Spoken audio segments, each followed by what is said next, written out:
Estamos chegando com o nosso Pingado Podcast desta quarta-feira, dia 25 de março. Seja bem-vindo, seja bem-vinda. Que você tenha um dia iluminado, abençoado. Vamos aos destaques de hoje. Projeto de lei que recalcula IPTU em Teresina volta a ser votado hoje na Câmara Municipal.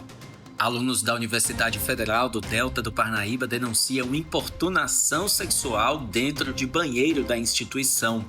Engenheiro de 25 anos, suspeito de atropelar e matar motociclista, é indiciado por homicídio qualificado com dolo eventual, ou seja, que assumiu o risco de provocar a morte. Governadores que pretendem disputar outros cargos começam a deixar seus mandatos. A gente explica o que diz a lei eleitoral sobre esses casos. Universidade Federal do Piauí divulga curso para professor com 31 vagas e salários de até R$13 mil. Atenção, você que ainda não pagou o IPVA, o prazo para pagar o imposto encerra na próxima semana e o Detran alerta que 147 mil veículos seguem em atraso no Piauí. Prefeitura de São Raimundo Nonato decreta situação de emergência diante do aumento expressivo dos casos de dengue.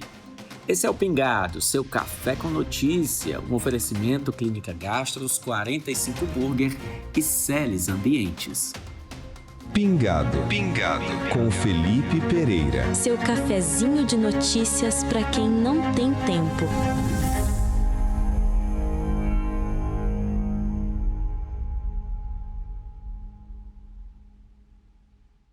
O projeto de lei que recalcula o IPTU em Teresina deve ser aprovado hoje em segunda votação na Câmara Municipal. A proposta é um segundo projeto apresentado pela Prefeitura após críticas da população ao primeiro projeto, que foi alvo de denúncias pela discrepância entre os valores que eram estabelecidos até então. O novo modelo visa reduzir os impactos do aumento do imposto. Entre as principais medidas está o limite de reajuste em até 25% por ano e o parcelamento desse aumento ao longo de até 10 anos. Na prática, o contribuinte não pagará o valor total de uma vez, mas de forma gradual. O vereador Leônidas Júnior, do PSB, votou com a proposta da Prefeitura e diz que o projeto se trata de uma forma de fazer uma correção às distorções ao estabelecer uma nova PGV, Planta Genérica de Valores, que é o documento que define os valores conforme os bairros da capital. Hoje, Teresina tem uma capacidade de investimento menor do que de um deputado federal. Isso é fruto de erros históricos, de anos de distorção na arrecadação. Nós temos, não é questão aqui de se é bom ou ruim aumentar imposto, é que nós temos, por força de lei, para evitar uma renúncia fiscal, aprovar a nova PGV. E essa nova PGV, ela vem fazer justiça social.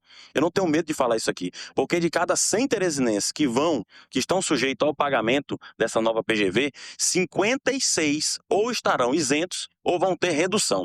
Mais precisamente, desses 56, 33 não irão pagar. E dos que irão pagar um pouco a mais, que são 164 mil teresinenses, desses 61 mil são terrenos baldios que não cumprem função social. Se nós analisarmos hoje o mapa de Teresina, a ocupação territorial e urbana de Teresina, nós vamos ver que Teresina cresceu absurdamente. E isso o TCE nos mostrou em dados. Fortaleza, que é o quarto PIB do país, Fortaleza hoje tem uma área de ocupação 4 vezes menor do que Teresina. Isso significa que nós não temos capacidade de oferecer um ônibus na porta do teresinense. Nós não temos capacidade hoje, por exemplo, de fazer uma demanda, um projeto territorial, um calçamento. Muitas vezes o serviço não chega, porque as pessoas estão morando cada vez mais longe. O projeto foi aprovado ontem em primeira votação pelos vereadores, com apenas um voto contrário, do vereador Petros Evelyn, do Progressistas. O vereador João Pereira, do PT, pediu vistas e, por isso, a segunda votação deve acontecer hoje. Caso seja aprovado, o projeto segue para a sanção do prefeito Silvio Mendes, do União Brasil. O Tribunal de Contas do Estado, que foi quem provocou a Prefeitura para que fizesse a atualização do cálculo após uma defasagem de mais de 20 anos, também apresentou um relatório e destacou que, ao longo dos anos, Teresina não tem garantido equidade fiscal, ou seja, contribuintes em situações parecidas acabam pagando valores diferentes. O tribunal destacou que a atualização desses dados é necessária e segue recomendações técnicas. mas ressaltou que a definição do modelo de cobrança é responsabilidade da Prefeitura. O presidente do TCE, o conselheiro Kennedy Barros, comentou sobre o não aumento da arrecadação municipal diante de um cenário onde há muitas cobranças para melhorias nas prestações dos serviços públicos. Como é que a máquina pública vai responder à demanda da população se sua receita não cresce? Eu digo aqui para vocês, esse dado é chocante.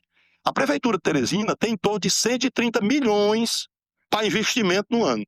Se você pegar um parlamentar, o que ele tem de emenda parlamentar é maior que esse valor. Eu te pergunto, está compatível com a realidade de Teresina essa receita? Não está. Por uma receita justa, se nós não estivéssemos discutindo isso que não foi feito ao longo de 24 anos, esta capacidade de investimento estaria em 600 bilhões. Aí eu pergunto, 600 bilhões dava para resolver muitos dos problemas que não foram resolvidos? A resposta é sim. Dá para responder mais ainda. E não é num ano. E isso em 10 anos, quantos problemas seriam resolvidos? Então, é a lógica do possível. E o possível só vem com receita. Fala, craque! O Grupo 45 está de casa nova. Agora a 45 Burger e a 45 Pizza estão juntas num espaço gigante, mais confortável e com muito mais variedade. Anota aí, fica na Rua Visconde da Parnaíba, 1615, no Ininga. Fica em frente ao novo Colégio das Irmãs da Zona Leste. Pingado, com Felipe Pereira. A Polícia Civil indiciou o engenheiro Carlos Eduardo Marques Ângelo, de 25 anos, por homicídio qualificado com dolo eventual. Ele é suspeito de atropelar e matar o motociclista Edson Barbosa Dias, de 47 anos, no cruzamento das avenidas Frei Serafim e Miguel Rosa. O crime foi no dia 15 de março e as imagens de uma câmera de segurança registraram a brutalidade do acidente quando o carro acertou em cheio o motociclista, que estava parado num sinal vermelho. A vítima morreu na hora. Segundo a polícia, laudos periciais apontam que o condutor estava sob efeito de álcool. No local foram encontrados indícios como garrafa de cerveja e até uma porção de maconha. Os peritos também identificaram que não houve tentativa de frenagem antes do impacto. A violência da batida arremessou a vítima, que não resistiu aos ferimentos. Com o indiciamento, o caso segue agora para o Ministério Público, que vai decidir se oferece denúncia à Justiça. A Prefeitura de São Raimundo Nonato decretou situação de emergência diante do aumento expressivo nos casos de dengue. Somente entre os meses de fevereiro e março já foram registrados 290 casos notificados da doença. De acordo com os dados do município, o crescimento médio chega a cerca de 157% entre os anos de 2023 e 2026, o que acende um alerta a toda a população para conter o avanço da dengue. A gestão municipal informou que está intensificando as ações de combate com reforço das equipes de saúde, mutirões de limpeza, visitas domiciliares e eliminação de focos do mosquito. Um comitê especial foi criado para coordenar as estratégias de enfrentamento. A Prefeitura reforça ainda que a participação da população é fundamental, eliminando a água parada e evitando a proliferação do mosquito causador da doença. Alunos denunciam casos de importunação sexual dentro do campus da Universidade Federal do Delta do Parnaíba. Segundo relatos, um estudante estaria abordando colegas e exibindo as partes íntimas dentro de banheiros masculinos. Ao menos 3 alunos relataram a situação, mas o número de vítimas pode ser maior.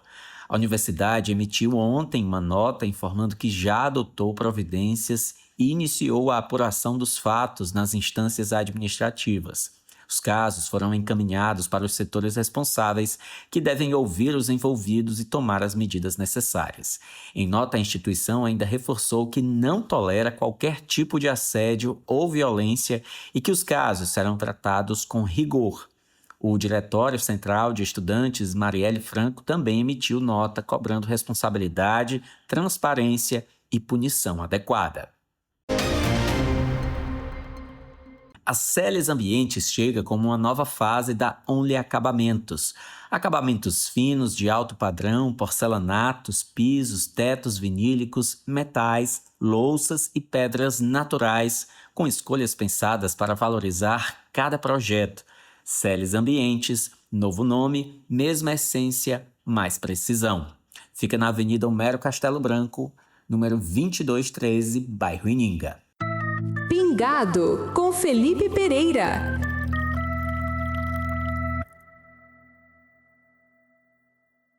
Com a aproximação dos prazos da legislação eleitoral para a desincompatibilização, governadores começam a deixar seus cargos de olho nas eleições de outubro. Pelo menos 2 estados já tiveram mudanças recentes no comando.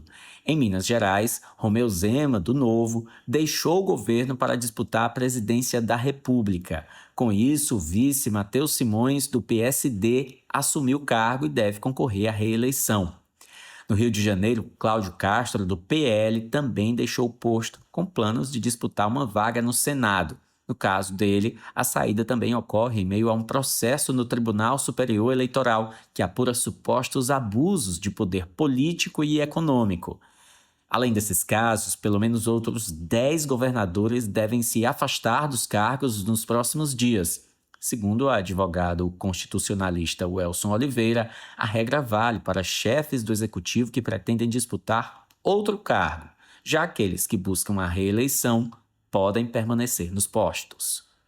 Governadores candidatos à reeleição, eles não precisam se desincompatibilizar, pois a legislação afirma que a desincompatibilização é obrigatória somente para aqueles que possuem mandato e irão disputar cargo diverso dos que ocupam atualmente. Então, governadores candidatos à reeleição, eles não precisam sair do seu cargo, apenas atendendo a alguns cuidados com a legislação eleitoral voltadas para condutas vedadas. Agora, governadores que são candidatos ao Senado, governadores que são candidatos à presidência da República, eles precisam se desincompatibilizar com pelo menos 6 meses de antecedência, ou seja, até 4 de abril de 2026, eles precisam estar fora do seu cargo, com a devida renúncia publicizada. Então, vamos aos detalhes. O governador de Minas Gerais se desincompatibilizou para disputar o cargo da presidência da República fora do mandato de governador.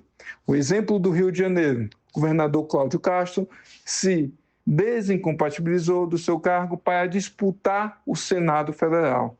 No caso do Rio de Janeiro, o cenário é ainda mais complexo e considerado atípico. O estado deve ter 2 eleições em 2026, uma delas indireta para escolher o governador que vai completar o mandato atual.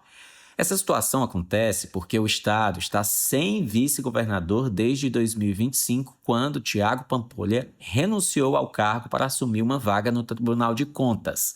Pela linha sucessória, quem deveria assumir seria o presidente da Assembleia Legislativa, Rodrigo Bacelar. No entanto, ele está afastado em meio a investigações da Polícia Federal.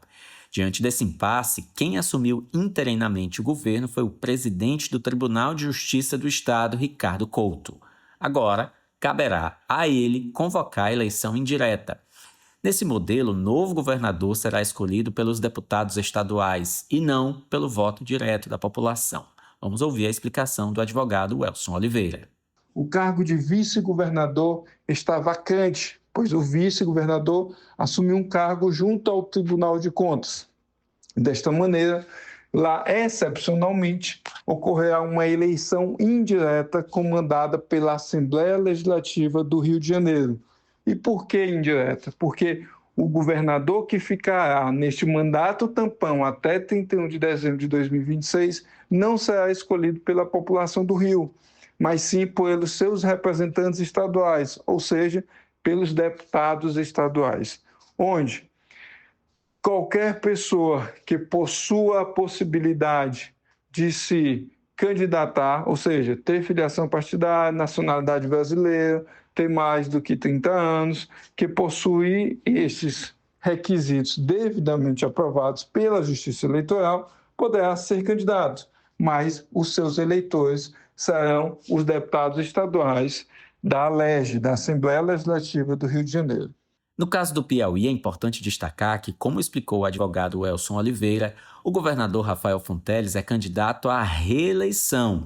Portanto, não precisa se desincompatibilizar. Quem vai precisar deixar seus postos são os secretários de Estado que pretendem disputar uma vaga, seja na Assembleia Legislativa, seja na Câmara Federal. O prazo para deixar a gestão pública é o mesmo, dia 4 de abril. E olha, quando o assunto é saúde, não basta parecer bom, é preciso ser seguro por dentro. Você sabia que existe uma certificação que avalia tudo o que acontece nos bastidores de uma unidade de saúde? Desde protocolos, fluxos internos, decisões clínicas, tudo para proteger quem mais importa, o paciente. A Clínica Gastros conquistou a Organização Nacional de Acreditação Nível 3, o mais alto padrão de excelência em saúde no Brasil. Isso significa que tem procedimentos seguros, cuidado contínuo e decisões pensadas para reduzir riscos e salvar vidas. Clínica Gastros, cuidado que acolhe, excelência que resolve. Você ligado com a gente. Pingado com Felipe Pereira. O prazo para pagar o IPVA 2026 está chegando ao fim. Cerca de 147 mil veículos seguem com o imposto em atraso no Piauí. O vencimento final é na próxima terça-feira, dia 31 de março. A data vale tanto para quem optou pela cota única quanto para quem escolheu o parcelamento. Segundo a Secretaria da Fazenda, quem não quitar o débito até lá ficará em situação irregular. O pagamento pode ser feito diretamente no site da Cefaz. E tem mais. Está em dia com o IPVA obrigatório para renovar o licenciamento anual do veículo. A taxa de licenciamento também deve ser paga até o dia 31 pelo site do Detran. Aqui no Piauí, mais de 400 mil veículos precisam pagar o imposto este ano. Mesmo com uma frota superior a 1,5 milhão de registros, muitos estão isentos, como motocicletas de baixa cilindrada e veículos com mais de 15 anos. A expectativa do governo é arrecadar cerca de 650 milhões de reais com o IPVA deste ano. Metade desse valor fica com o Estado, a outra metade vai para os municípios. Parte dos recursos também é destinada à educação, além de investimentos em áreas como saúde, segurança e transporte. Portanto, fique atento ao prazo. Atenção para quem busca oportunidade na carreira acadêmica. A Universidade Federal do Piauí lançou um novo concurso público com 31 vagas para professores do magistério superior. As oportunidades estão distribuídas entre os campi de Teresina, Picos, Floriano e Bom Jesus em diversas áreas do conhecimento. As inscrições devem ser feitas exclusivamente pela internet, no site da instituição até o dia 17 de abril. O processo seletivo terá 3 etapas: prova escrita, didática e análise de títulos. A primeira fase está prevista para o dia 24 de maio em Teresina. A remuneração inicial para os candidatos com título de doutorado pode chegar a R$ 13 mil. Os interessados devem ficar atentos ao cronograma e às exigências do edital. Pingado com Felipe Pereira. Seu cafezinho de notícias para quem não tem tempo.